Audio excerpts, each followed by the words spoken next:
and welcome to today's webinar. My name is Jacqueline Dorsey of Lean Frontiers, and I'll serve as your host today. I'm excited to bring to you today a short webinar called Lean Leadership the Menlo Way, facilitated by Rich Sheridan and Jim Hunsinger. Jim, the president and founder of Lean Frontiers, will be serving as MC and asking questions presented by our listeners. Rich, who will be sharing his insights on lean leadership, is the CEO of Menlo Innovations and author of Joy Inc., written about how he created a joyful culture at his company. Also, we will be recording this if you want to refer back to it later. So for now, let me turn things over to Jim. All right. Thanks, Jacqueline. And hi, Rich. I'm glad to have you on here. Great to see you. Good to see you again, Jim. And it's gonna start off here.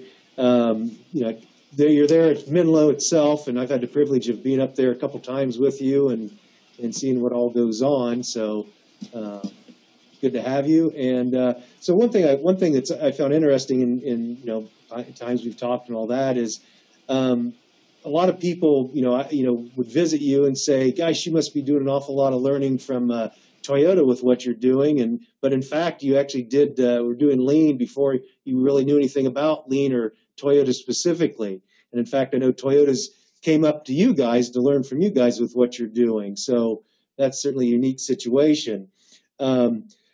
So maybe start off with this is, what is it that how does lean apply, to Menlo and your software design and your kind of development practice, and kind of coupled with that, what does this have to do with joy, which I know joy is a big part or the part of Menlo? Yeah, no, all great questions, Jim. And you're right, we're kind of aboriginal lean folks in the sense that the lean world discovered us and started telling us. We have employed much of the principles of lean. We still have lots to learn, and I love hanging out with guys like you and learning some of the deeper insights that all of you have gained from your lean journeys and studying organizations.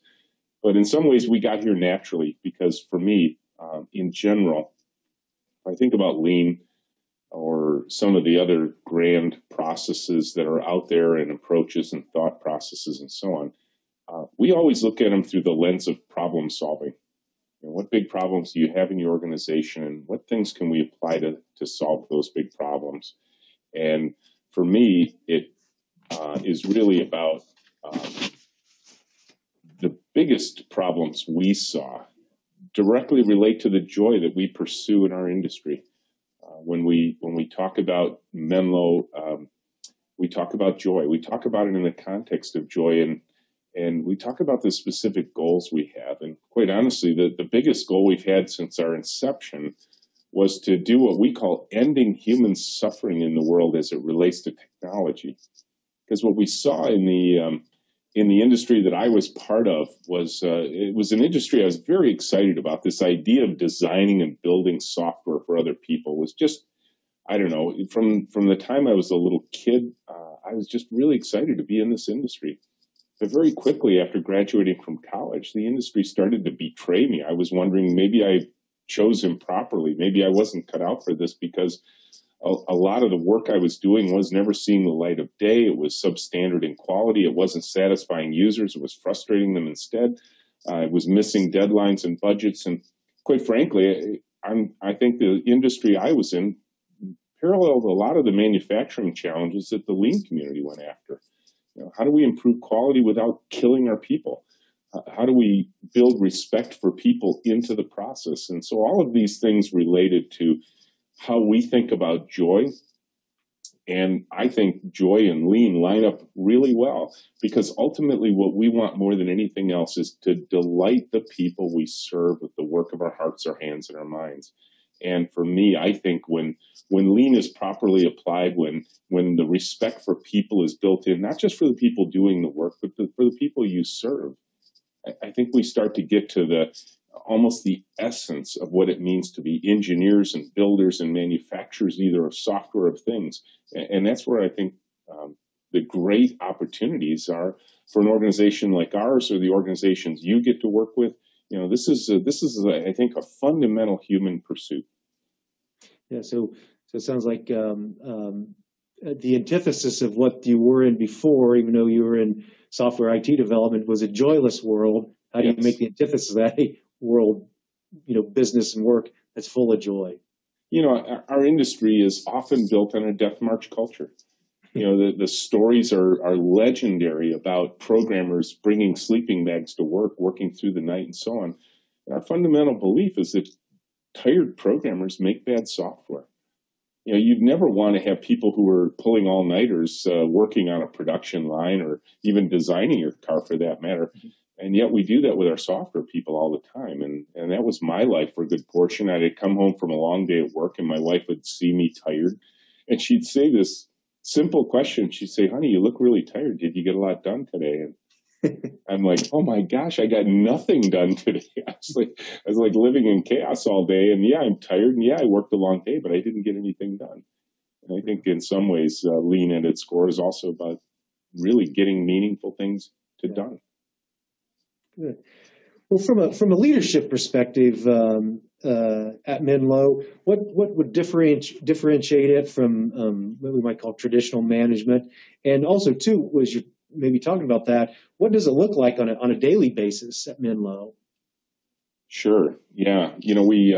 We're one of those weird bossless offices. We have no reporting relationships between team members, so there are literally no traditional managers here. And there's a lot of talk about that these days. There's been books written about those kind of organizations. And I kind of joke with the world, and I say, we didn't pursue any of that stuff either. We just forgot to implement a hierarchy. It's like we missed that day in business school class, and we just never implemented one. And so when people ask, well, then isn't it just chaos? How do people know what to do? How do they get their work done? How do they know they're making progress, and all that sort of thing? And I kind of go in two different areas in this. And I differentiate. I said, yeah, we're bossless, but we're not leaderless. And that's really important to understand, is that, bosses and managers lead through authority. They lead sometimes through command and control and telling, whereas leaders actually have a harder job, but potentially more effective. And that is, they learn to lead through influence rather than through command and control. I think I learned early on in my career that just waiting for the title to occur so that people would, go in a direction I wanted them to go in wasn't necessarily the way that I was going to personally start leading people who worked for me, but rather realizing that you can lead from anywhere, from any part of an organization. You can be a leader. It has far more to do with how you influence others, how you get them to, understand where you're going and why. And I think that's an essential part of leadership here at Menlo. And then the other part is where process fits in. I probably from my earliest days probably discovered I was a systems thinker. I even when I see problems here at Menlo, I always look and say, well, it's not a people problem, it's a system problem. Yeah. And when I read Peter Senge's book, The Fifth Discipline, on the art and practice of learning organizations, and he talked a lot about systems thinking and short communication and feedback loops. When I see things about visual management systems that are popular in Lean, and quite frankly, can be popular in my industry as well now, I look and say, a lot of things that we often put on traditional managers, we can actually build into the process. Sometimes our team will say they work for the process. We have this very explicit, unambiguous 5-day cycle to everything we do here, which, in lean terms, really follows a plan, do, check, act kind of system. And we estimate once a week, so we have a sense of how much time things are going to take. We plan. We decide what exactly it is we're going to do unambiguously. We plan with paper, which a lot of people find that comical because we're a software firm that plans with little folded pieces of paper. We authorize work by putting those planned artifacts up on a wall for all to see. I'm going to just twist my camera on a little bit. This wall you're seeing behind this shoulder is all of our planning artifacts that literally are driving the team. I mean, I could walk out into the room, find a swim lane of cards, find two people's names above those cards, find the yellow dot on one of those cards because they only work on one thing at a time, and I know exactly what that pair of people is working on without having to ask them, without having to check in with the boss. And so the entire system is really built to take care of itself so that the team is free to do the work that they love without somebody hanging over their shoulders, going around saying, hey, how's it going? What you working on? Are you sure you're working on the right thing? Our team knows exactly what needs to be done because it's on the wall and the wall tells them what to do. And in that structured system, there's a lot of freedom. So is that, and this kind of comes out of a question that one of the attendees asked, is that part of the process of how you go about changing, I guess not maybe leaders, but people in leadership roles from saying I'm too busy doing my work to someone that actually teaches others how to solve problems or how to, I guess, move on through the process? Yeah, we actually have 15 different levels here at Menlo, from what we call Associate 1 up through Senior Principal 3. So, the associates, the consultants, the senior consultants, the principals, and so on. So we have these broad titles. And as you move up in this system, by the time you get to what we call a senior, which is a pretty big leap for people, this is a little bit rarefied atmosphere by the time you get to senior here. What we say is that the evidence that you are worthy, I guess, to be a senior member of our team, to be dubbed that, is the evidence that simply by your presence inside of a work project that we're doing here, for some reason the team is working better. It's no longer about your individual contributions. It's about the fact that when you're there, things are going better. Not because you're telling people to go better, but because of your leadership influence. You're affecting the pattern of behavior, of decision-making, and so on, and the people around you. And so the best word I know to apply to that type of person is teacher. And so it's no longer about doing, it's about teaching.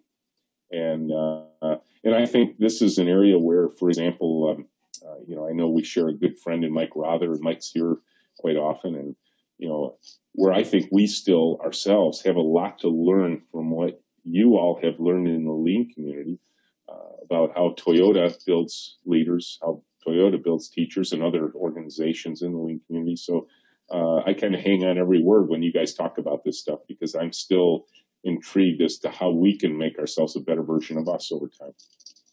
Yeah, interesting. So you've talked a little bit about process and even, I guess, somewhat behavior. Is that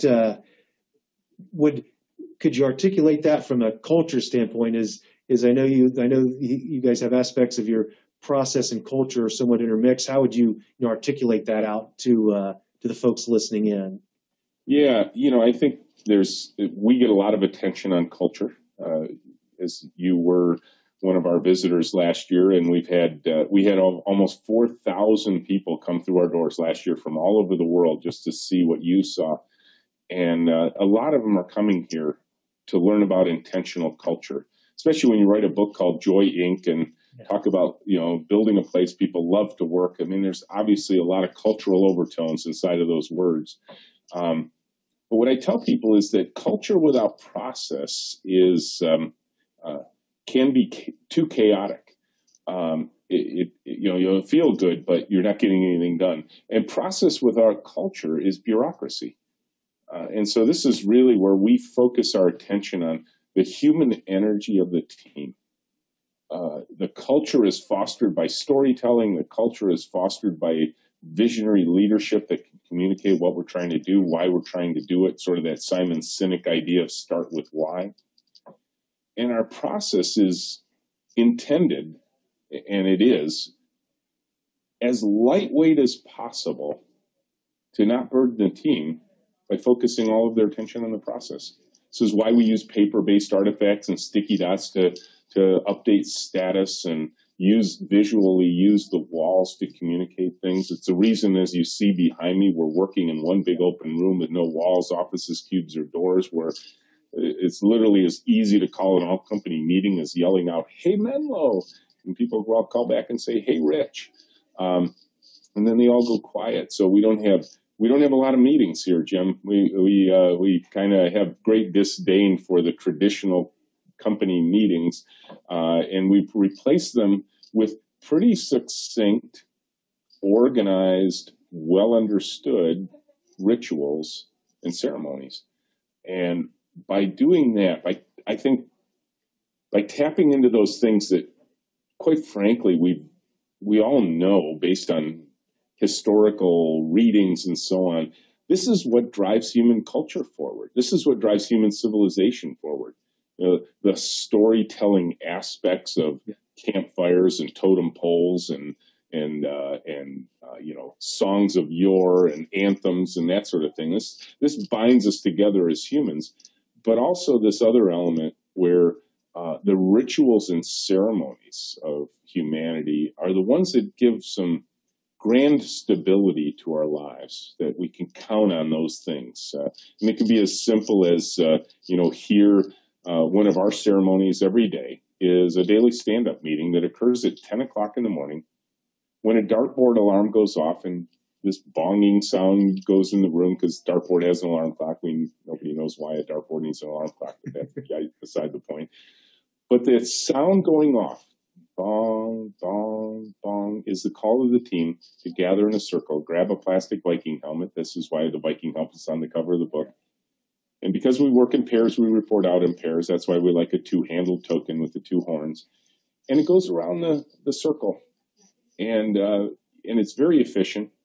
It's very structured. We know exactly what kind of things we should be talking about. And quite frankly, we know what kind of things we shouldn't be talking about. And what's interesting is we have that meeting once a day, lasts about 13 minutes, with 60 to 70 people, and everybody reports out. I defy most organizations to begin a meeting of 60 people in 13 minutes, let alone call it, start it, hold it, and get back to work in 13 minutes. So I think we humans really crave that fundamental structure in our processes, especially when, as I say, it feeds human energy rather than detracts from it. One thing in that, because you're talking a lot about your process, the culture, the behavior, the joy, and all that. So one thing I think would be good if you could kind of bring it together. So obviously you do all these things so people do enjoy working there. It is a good environment, but also too, you guys are a very successful business in your own industry. You are very successful. Yeah, it's not a zero-sum game, Jim. Yeah, exactly. Maybe if you kind of like I said, you're talking about aspects of those, but if you kind of bring that together on that, you guys are very successful, but you do have a very joyful, fun environment to work. So maybe and what's funny on that a little bit. Either when people join here for the first time, when they first come in, sort of their first day on the job and their first weeks in the job, or people come and visit like you did, or they spend more time here, and some spend much longer here. They might spend a week and that sort of thing. They notice something. They notice that we're really intense and we work hard from one end of the day to the other. It's just this focused attention and activity. Now, I think one reason that's possible is because we only work 8-hour days. And so it's a humanly sustainable pace. We're not burning out our team members. We fundamentally believe in human sustainability over a long period of time. So there's a chance that everybody can bring their best selves to work. So that's really an important part. But the cultural aspect is an important one. And that is, it's so simple to describe what our purpose is. And that simple description allows everybody to remember why we're doing all the other things we're doing. So when I describe joy to anybody who joins here at first, or anybody who comes on a tour, or anybody who reads a book, or hears me speak, it's very simple. What we want more than anything else is to delight others with the work of our hearts, our hands, and our minds. That someday later, somebody's going to touch the software that our team has created for them, people we probably never met, actually. And they're going to love the software, not only because it's understandable based on how we understand the needs of the users, but that it works, solidly works every single day. And our team isn't getting emergency phone calls in the middle of the night to fix it, which reminds them that because we're not getting emergency phone calls, that they actually had, as Deming said, a chance to work with pride. We can deliver regularly, systematically, and sustainably great results to the world that people pay us for, that drives the business results of the firm. And interestingly, people ask us, well, how do you measure those business results? How do you know you're doing that? And there's a few anecdotal things I know, but there's also things we built right into our business contracts. We regularly trade away significant parts of our cash revenue on the projects we do in exchange for royalty in the products we help build and equity in the companies we help build them for. So we basically, particularly when it's a startup company, say, look, we are willing to actually place a financial bet that the things we're working on are going to turn out great. And if they do, we're going to get rewarded right alongside of you. That's a pretty cool bet to make when you are a vendor and they're your customer and we're trying to service a community outside. So there's this almost contractual component. There is a contractual component to us defining joy. And then the anecdotal stuff is the people who seek us out, the people who found out we are the team that built the software they use every day. And they write us, they come to us, they call us, they bump into us in parking lots and they tell you what, I love the software you guys built. You made my life better because of that. And we trade on those stories because they're just so fundamentally important to us as a team to hear those stories, because those are the ones that keep us moving forward. Those are the ones that energize us. Good. I know. Obviously, just what you're saying, and being up there and visiting with you and your organization is there's certain things that are important to you and to you as an organization. So, what would be maybe some of the characteristics at Menlo you think are important for your people, or from even a leadership perspective that are important?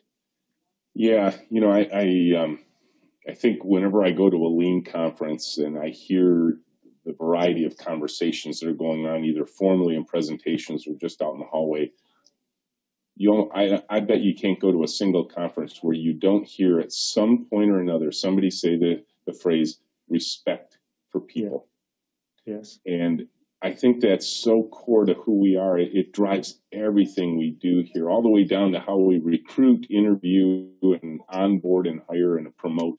What we look for first and foremost, Jim, and the people who join our team. We have a very specific and crazy interview practice that gets us to this. An interview practice where we don't ask any questions, we don't look at resumes. So I'll at least intrigue your listeners with that. Yeah. They can find out more if they read the book. But what we look for first and foremost in our practice is first a fit for culture, which we call having good kindergarten skills. Do you play well with others? Do you have respect for others' time? Do you have respect for their possessions? Do you have respect for their feelings? So that because of the way we work, I mean, you can literally see it behind me here as I step away, that we're working two to a computer on the same task at the same time. You can imagine how it's important that we learn to get along, that we learn to have respect for other people, to listen to their ideas, to respectfully criticize something based on you having a different idea, but also being open enough to listen to the ideas of others. So this is so fundamental to who we are. And we have the same respect for our customers and the way we interact with them. And also all the way out to those end users who one day will touch the work that we do. And we have a set of people on our team we call high-tech anthropologists. Yeah. And their job, go out into the world, go to the Gemba, study the end users that we're going to serve, at least examples of them, study them in their native environment, learn their workflow, their habits, their vocabulary, their goals as human beings, and make sure we're taking those into consideration when we design the user experience that our team will eventually build into working software. And so there's this just thread that runs through everything we do that says respect the people.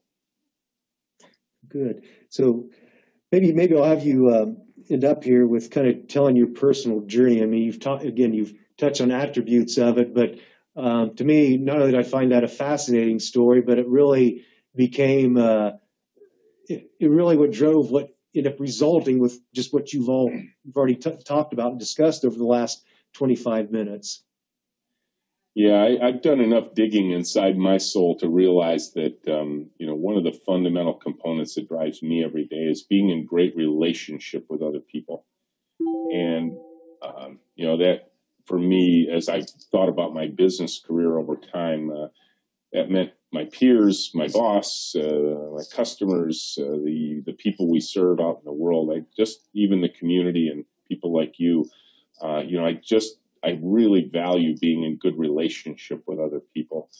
And early on in my career, those relationships were being abrogated by what I eventually came to understand as a broken system. I have to admit, I took it personally at first. I thought maybe I'm just not good enough for this stuff. Maybe I just don't have what it takes. Maybe I'm not smart enough. I'm not seasoned or technologically aware enough to build great software. And so I got frustrated and I questioned. I actually got a little scared. I thought maybe this isn't the career for me. Yeah. But as I poked my head up, as I gained more experiences, I began reading books not on technology, but on organizational design. I began to realize that there was something fundamentally wrong with the world.